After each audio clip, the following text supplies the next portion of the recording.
The morning sun glared off the sleek silver fuselage of the CEO's prized Gulfstream G700, parked like a jewel on the private airstrip. The smell of jet fuel hung in the crisp air, mingling with the scent of expensive leather from nearby limousines. A small crowd had gathered: pilots, technicians, and a few of the CEO's high-profile associates, waiting for a quick inspection before the aircraft was scheduled to take off for an urgent meeting overseas. Among the cluster of uniforms and tailored suits stood Marcus Reed, a tall, broad-shouldered mechanic in a weathered jumpsuit, his hands stained with years of honest work. He was here on a routine contract check, nothing more. The CEO, Leonard Hale, descended the mobile staircase of the jet with the slow arrogance of a man accustomed to being watched. Every inch of him spoke of power: the custom-tailored navy suit, the gold watch that caught the light just so, and the thin smile that never quite reached his eyes. He scanned the tarmac until his gaze landed on Marcus. The smirk widened. "What's he doing here?" Leonard's voice carried over the whine of a taxiing plane, sharp enough to make two nearby assistants flinch. "I told you I wanted my own crew handling this, not some freelance grease monkey." The words landed hard, though Marcus didn't flinch. He'd heard worse. Years in hangars and garages had taught him that sometimes prejudice wore a hard hat, sometimes a silk tie. Today it wore a billionaire's smug grin. One of the younger techs stepped forward nervously. "Sir, Marcus was just leaving," Leonard cut in, his voice slicing through the air. "I've got VIPs watching. I can't have someone who looks like he came from fixing farm tractors putting his hands on a $75 million aircraft." A low murmur ran through the staff. Marcus kept his eyes on Leonard, his jaw tightening just enough to betray the sting of humiliation. The CEO turned away, dismissing him with a flick of his hand. In that moment, Marcus thought of the countless times someone had made a snap judgment before knowing his name, his history, or his skills. He thought of the late nights in the military hangar, stripping down F-22 Raptors under pressure that could break a lesser man. But this wasn't the time to fight pride with pride, not yet. Leonard strutted back toward the jet, speaking in a voice loud enough for everyone to hear. "Gentlemen, let's get this plane ready. I have a meeting that's worth more than any one of your annual salaries." His companions chuckled on cue, their expensive watches flashing as they checked the time. Marcus turned, walking toward the chain-link gate at the edge of the tarmac. His boots crunched against the gravel, each step steady despite the simmering heat in his chest. He could feel the stares at his back, some pitying, some awkward, a few quietly respectful. As he reached the gate, a distant mechanical whine caught his ear. Something off. It wasn't the kind of sound most would notice. A subtle, irregular pitch in the auxiliary power unit. He paused, glancing over his shoulder at the jet. If you're enjoying this story of justice and hidden strength, don't forget to subscribe to the channel to find out how a simple act of prejudice turned into the most valuable lesson of Leonard Hale's life. The CEO was already climbing back into the cabin, oblivious to the tiny shiver of danger that rippled through the air. Marcus knew that sound. It was the whisper of a problem that could grow teeth. But for now, Leonard had what he wanted, the runway clear of the man he had underestimated. Marcus walked out of sight, but the seed of the story had already been planted. And before the day was done, the jet, the CEO, and everyone watching would see exactly what that freelance grease monkey was capable of. Marcus's truck was parked in the far corner of the lot, its once bright red paint faded to the color of rusted brick. He climbed in, tossing his worn leather tool bag onto the passenger seat. The bag had been with him for nearly 2 decades, through Air Force deployments, private contracts, and more midnight emergency calls than he could count. As the engine coughed to life, he sat there for a moment, his hands resting on the wheel, eyes unfocused. He'd been here before, not this airfield, but this exact moment. Years ago, fresh out of the service, he had walked into an interview for a high-paying aviation maintenance position. He remembered the looks, the polite but tight smiles, the way the manager's eyes had darted to his calloused hands before he even sat down. They hadn't asked much about his military certifications, about the combat zones where he'd fixed fighter jets under mortar fire. They'd asked if he could handle working in a fast-paced professional environment, which he understood was code for "you don't look like you belong here." It was the same script every time. The details changed: a yacht engine instead of a jet, a high-rise elevator instead of a cargo helicopter. But the attitude was the same. People saw his skin, his work boots, Chennai, and assumed they already knew his limits. As he pulled out of the lot, the sound from the jet echoed in his mind like a splinter he couldn't ignore. The irregular hum, the faint, grinding undertone, both were signs of an auxiliary unit bearing on the edge of failure. If it gave out in mid-flight, they could lose cabin pressure or power. It wasn't a death sentence for seasoned pilots, but for passengers expecting an uneventful ride to Geneva, it would be chaos. Marcus tightened his grip on the wheel. "Not my problem," he told himself. Leonard had made that clear. Still, the thought of the jet in the air, the fault growing worse by the minute, gnawed at him.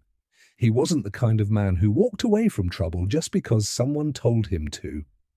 The road stretched ahead in the late morning haze, but his mind drifted further back, to the time in Kandahar when a C-17 had rolled onto the tarmac with a faulty hydraulic system. He and two others had worked through the night with little more than a flashlight and a battered manual, knowing that every hour the plane sat there, soldiers on the ground were without critical supplies. The next morning, the aircraft had taken off on schedule. No medals, no speeches, just another job done right. That was the kind of work he knew, work that mattered, work that didn't care about suits, titles, or skin color. And maybe that was why Leonard's words cut deep. They weren't just about him. They were about every man and woman who'd been told they weren't enough before they even had a chance to show what they could do. His phone buzzed in the cup holder, breaking the silence. The caller ID read Eddie, Hangar 3. Eddie was one of the junior techs, a wiry kid with quick hands and an easy smile. Marcus almost let it go to voicemail, but something made him pick up. "Yeah?" Eddie's voice was low, urgent. "Marcus, you still close by?" "About 10 minutes out. Why?" There was a pause, the sound of muffled voices in the background. "The jet's throwing a fault code we can't clear, and, well, Hale's losing it." Marcus exhaled slowly, his jaw tightening. "You want me to come back?" "I can't ask you to," Eddie said quickly, "but I think it's serious, and you're the only one here who's seen this kind of thing before." Marcus stared at the road ahead, the decision forming in his mind long before he spoke. "I'll be there in 5. He swung the truck around at the next intersection, the tires crunching over loose gravel. The airfield shimmered in the distance like a mirage. Somewhere on that runway, an arrogant CEO was about to learn that sometimes the person you dismiss is the one who ends up saving you. By the time Marcus rolled back onto the airfield, the atmosphere had shifted from casual preparation to controlled panic. A knot of engineers swarmed around the Gulfstream, their reflective vests glinting under the midday sun. Tools clattered against metal, and the whir of diagnostic equipment filled the air like a swarm of anxious bees. Leonard Hale stood near the base of the mobile staircase, his phone pressed to his ear, his face flushed with frustration. He barked into the receiver, pacing in tight, sharp steps. Beside him, Two sharply dressed men, likely business associates, watched the scene unfold with thinly veiled impatience. Marcus parked by the edge of the tarmac and stepped out, his tool bag slung over one shoulder. Eddie spotted him first and hurried over, relief written across his face. "It's bad," Eddie said in a hushed tone. "The APU's throwing multiple fault codes. They've reset it 3 times, but the alarms keep coming back. If they don't fix it..." The jet's grounded. Marcus glanced toward the aircraft. He could almost feel the problem radiating from it. A mechanical distress call only an experienced ear could hear. What's Hale saying? That it's costing him a fortune every minute we sit here. He's threatening to fire half the crew. Eddie shifted uncomfortably. He still doesn't know you're back. Marcus's eyes narrowed. Good. Let's keep it that way for now. He approached the jet slowly, scanning its exterior. The crowd of engineers parted slightly, unsure whether to stop him. Most of them recognized him from previous jobs. A few gave him small nods of respect. The smell of overheating metal and lubricant reached his nose, confirming what his instincts already suspected. Up close, the problem was clearer. The auxiliary power unit, a compact turbine engine that powered the jet systems on the ground, was struggling. The faint grinding he'd heard earlier had worsened into a metallic whine. If left unchecked, it could damage the main electrical distribution, grounding the plane for days. "Shut it down," Marcus said to no one in particular. His voice carried enough authority that one of the senior engineers complied without question. The whine faded, leaving a tense silence. Leonard's voice cut through it. "What the hell is he doing here?" The CEO had spotted him, phone now lowered, eyes narrowing into daggers. "I thought I made myself clear." "Read." Marcus met his gaze without flinching. "You did, but your jet's not going anywhere unless this is fixed, and your team hasn't found the cause yet." A muscle in Leonard's jaw twitched. "I have qualified people working on it. And I have experience with this exact failure on 2 different aircraft," Marcus replied evenly. "You want to get to your meeting in Geneva today? Let me work." The 2 men stared at each other, the silence between them thick enough to cut. Leonard's associates exchanged glances, sensing the shift in the air. Finally, Leonard scoffed and waved a hand dismissively. "Fine, but if you make it worse, you're paying for it out of your own pocket." Marcus didn't respond. He simply opened his tool bag, the sound of zippers and clinking metal oddly loud against the tense backdrop. Sliding under the belly of the aircraft, he began his inspection, his hands moving with calm precision. Years of muscle memory guided him. Each motion purposeful. He traced wiring harnesses, checked coolant lines, and probed for heat signatures. Within minutes, he found the culprit, a failing bearing assembly that had started to seize, throwing the entire unit out of balance. Left alone, it would have destroyed the turbine within hours. As he worked, a small crowd formed at a respectful distance. Even the other engineers began watching his method, noting how he bypassed the more obvious checks and went straight for the heart of the problem. It wasn't guesswork. It was experience, the kind you couldn't buy with a corporate salary. From the corner of his eye, Marcus saw Leonard watching him. The CEO's smug expression had cooled into something else. Curiosity, maybe even doubt. But Marcus kept his focus on the job. The clock was ticking, and the lesson would mean nothing if the jet didn't fly. Marcus slid out from beneath the jet, his hands blackened with grease, a smear of oil streaking across his forearm. The part he'd removed, the damaged bearing assembly, sat in his palm like the heart of the problem itself. It was small, almost unimpressive to anyone who didn't know what it could do. But to a mechanic, It was a silent saboteur capable of turning a $75 million aircraft into a lifeless hulk. He held it up for Eddie to see. "This is it." Get me the spare from the service truck. Left side compartment. Eddie nodded and took off at a sprint. The other engineers leaned in, murmuring among themselves. They knew that finding the exact point of failure in less than 10 minutes wasn't luck. It was mastery. From the base of the stairs, Leonard's voice rang out. "So what? You've found a broken part. That doesn't mean you can get us in the air before we lose the deal." Marcus looked up at him, his face unreadable. "And it's a good thing I've replaced one of these before. Mid-descent at 20,000 feet. The words hung in the air, and a few of the engineers exchanged incredulous glances. Eddie returned with the spare, slightly out of breath. Marcus took it and crouched back down, working with deliberate speed. Every move was efficient, bolts loosened just enough, the new bearings slid into place, fittings checked twice, then triple-checked. His hands moved like an artist's brush strokes, every motion precise and intentional. Above, Leonard shifted restlessly, glancing at his watch, muttering something to his associates.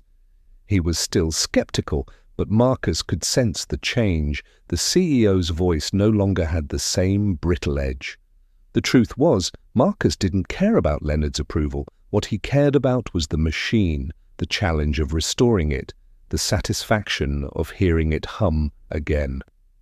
Years in the military had drilled into him that the work wasn't about glory. It was about getting the job done right, because failure meant someone's safety was on the line. As he tightened the last bolt, he caught a flicker of memory. A night on a desert runway, the air thick with dust and tension, the distant thump of artillery. His crew had worked in near darkness to repair a downed transport, knowing it carried wounded soldiers who needed to get to a field hospital. They'd finished with seconds to spare. That night, he'd seen in the eyes of his commanding officer the same look he now saw creeping into Leonard's, reluctant respect. Marcus climbed out from under the jet again. "Fire it up," he said simply. The senior engineer signaled to the cockpit, and a moment later the auxiliary power unit roared to life. This time the sound was smooth, no grinding, no irregular whine, just the clean, steady hum of a machine ready to fly. A ripple went through the crowd. Eddie grinned openly.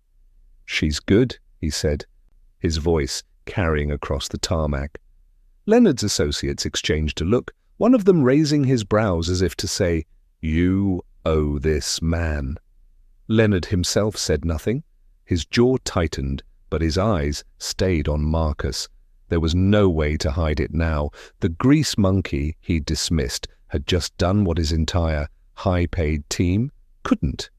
Marcus began packing his tools, methodical as ever. He didn't wait for thanks, but the opportunity, the real one, was still ahead. The day wasn't over, and he had a feeling Leonard Hale's education had only just begun.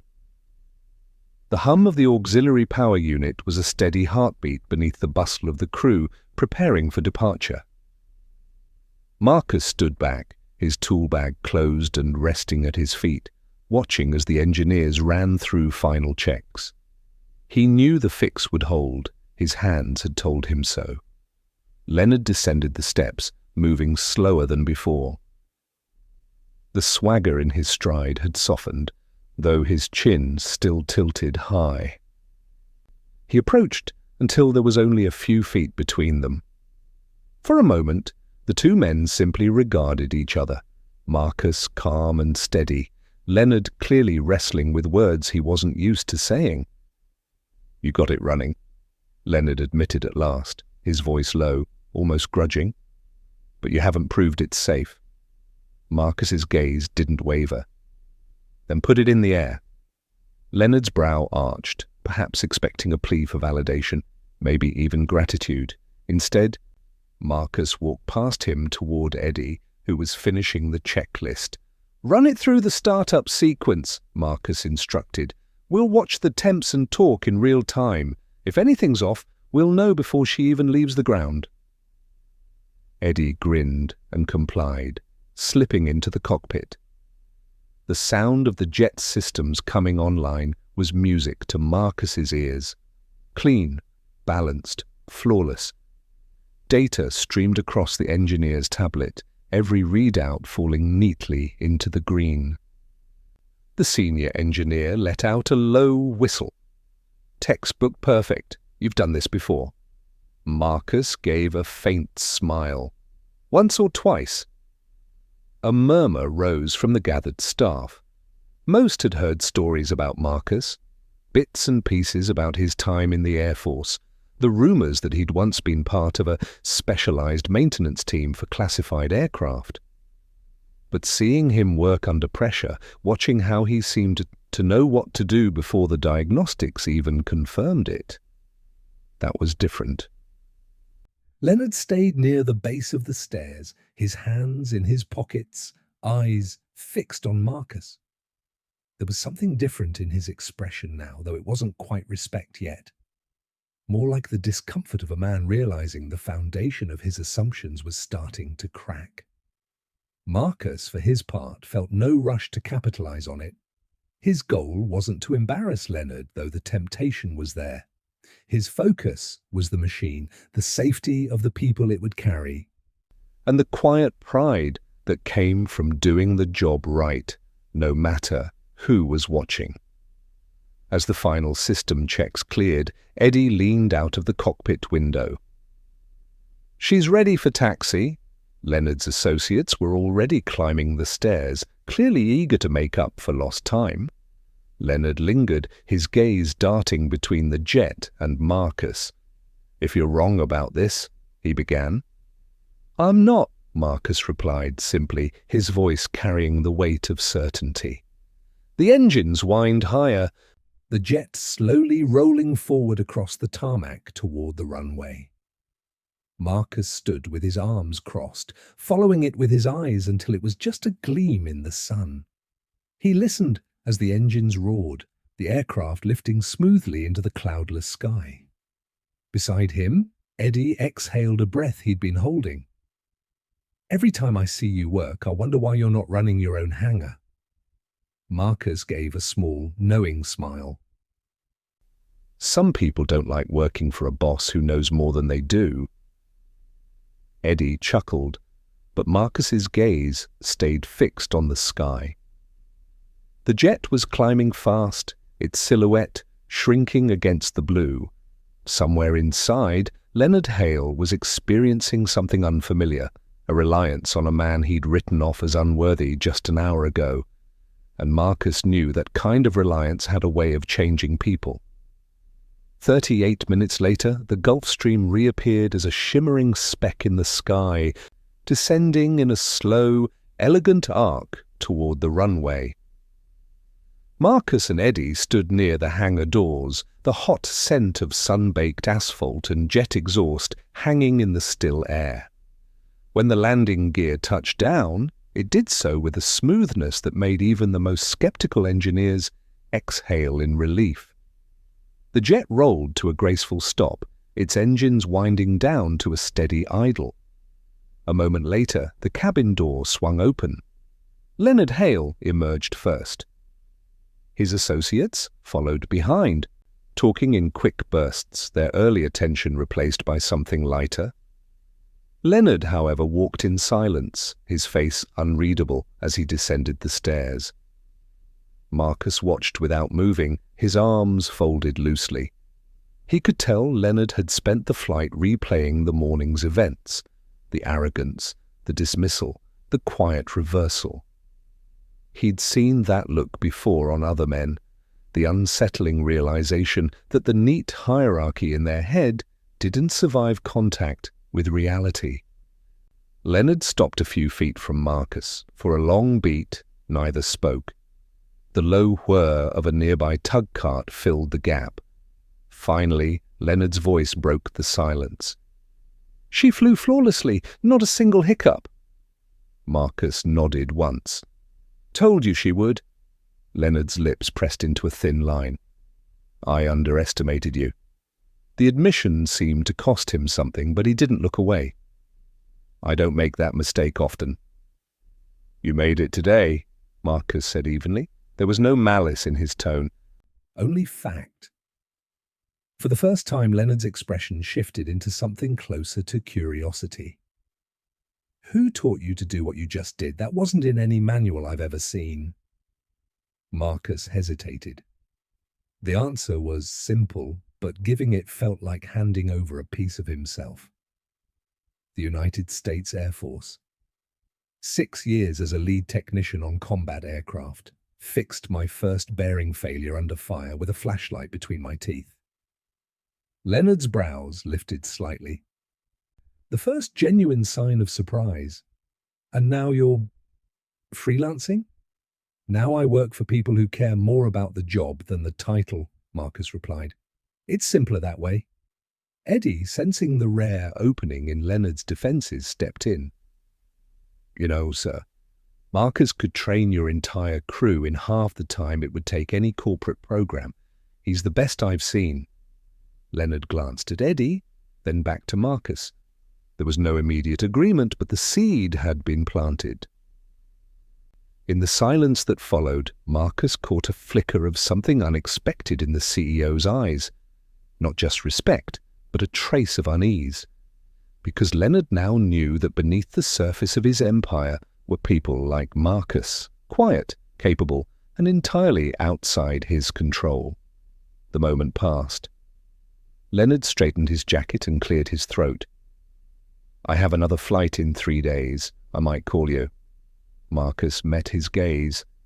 If the jet needs it, I'll be there. Leonard gave the barest nod before turning away, but Marcus noticed his steps were slower now, his posture less rigid. It was the look of a man who'd been forced, however reluctantly, to reconsider the way he saw the world. The next morning, the hangar was quieter than usual. The Gulfstream sat inside under soft overhead lights, its polished skin gleaming. Marcus was already there, running his own post-flight checks before heading to his next job. He preferred to work when the space was empty. No curious onlookers, no chatter, just him and the machine. Footsteps echoed on the concrete. Marcus didn't have to turn to know who it was. Leonard Hale's voice carried in a way that was both confident and cautious now. I had my head of operations look into you, Leonard said without preamble. Turns out you weren't exaggerating yesterday. Marcus tightened a torque wrench, not looking up. Didn't think I was. Leonard walked closer, his shoes clicking against the floor. Decorated service record, commendations for work under combat conditions, 2 successful in-flight emergency repairs, and then he paused, as if weighing whether to say it. An abrupt discharge, no explanation in the files. Marcus set the wrench down and finally met his eyes. That's because it wasn't about my work, it was politics. I made an officer look bad in front of a general, and some people can't forgive that. Leonard studied him for a moment. And you've been working job to job ever since? Work's work, Marcus said simply. I take pride in what I do, that's enough for me. But Leonard didn't look convinced. You could be running maintenance for an entire fleet. Why stay small? Marcus gave a faint smile. Because I answer to myself, and because I've seen what happens when people put ego ahead of the job. Yesterday was a reminder. Leonard absorbed the words without comment, but his gaze drifted to the jet, as though he was seeing it, and Marcus, differently now. From the far side of the hangar, Eddie approached, holding a coffee for Marcus. Morning. You hear the news? He asked, glancing between them. What news? Marcus said. Your fix yesterday? Saved. Hale's Geneva deal. Signed for double the projected amount. Eddie grinned. The client was apparently impressed that you had the jet back in the air so fast. Said it was proof the company runs tight operations. Leonard's lips twitched in what might have been the start of a smile. I didn't tell them you were a contractor. Marcus shrugged. Didn't matter. The jet flew. The job's done. But Leonard's tone changed slightly, less guarded now. Maybe it does matter. People like you, they're rare, and I've been guilty of ignoring that. There it was, the unspoken acknowledgement that Marcus had been waiting for, not a full apology, not yet, but a shift in the balance. Leonard Hale, the man who had ordered him off the runway in front of a crowd, was now seeking him out in a quiet hangar, trying to understand the man behind the skill. As Leonard turned to leave, he paused. I'll have my office send you a formal offer. Not a job, a contract, permanent. You'll have the freedom you want and the respect you deserve. Marcus didn't answer right away. He looked at the jet, at the empty stretch of hangar beyond it. Send it over, he said at last. I'll think about it. Leonard nodded once and walked out, his footsteps fading. Eddie looked at Marcus, eyebrows raised. You going to take it? Marcus just smiled. I'll decide after my next job. I'm not in a hurry. Still, as he returned to his tools, he knew something had changed. The morning before, he had been an unwanted outsider. Now he was a man whose absence would be felt, not just in the hangar, but in the mind of a man who once thought he was expendable. 3 weeks later, the Gulfstream sat under a bright spring sky, its engines idling in preparation for another transatlantic trip. Marcus was there, per Leonard's request, running pre-flight checks before the crew boarded. He'd accepted the contract, not because he needed the work, but because the terms were on his own conditions. No uniforms, no corporate micromanagement. He came when called, fixed what needed fixing, and left when the job was done. Leonard approached across the tarmac, a small entourage trailing behind, but this time there was no sharp command, no public dismissal. Instead, he stopped beside Marcus and waited until the mechanic looked up from his work. Morning, Leonard said simply. Morning, Marcus replied, straightening. Leonard glanced toward the jet. You know, I've been thinking about that day, how close I came to scrapping the flight and the deal. How I almost let my pride get in the way of common sense. Marcus said nothing, letting the man speak. I grew up believing that the people in the suits were the ones keeping the world running, Leonard continued.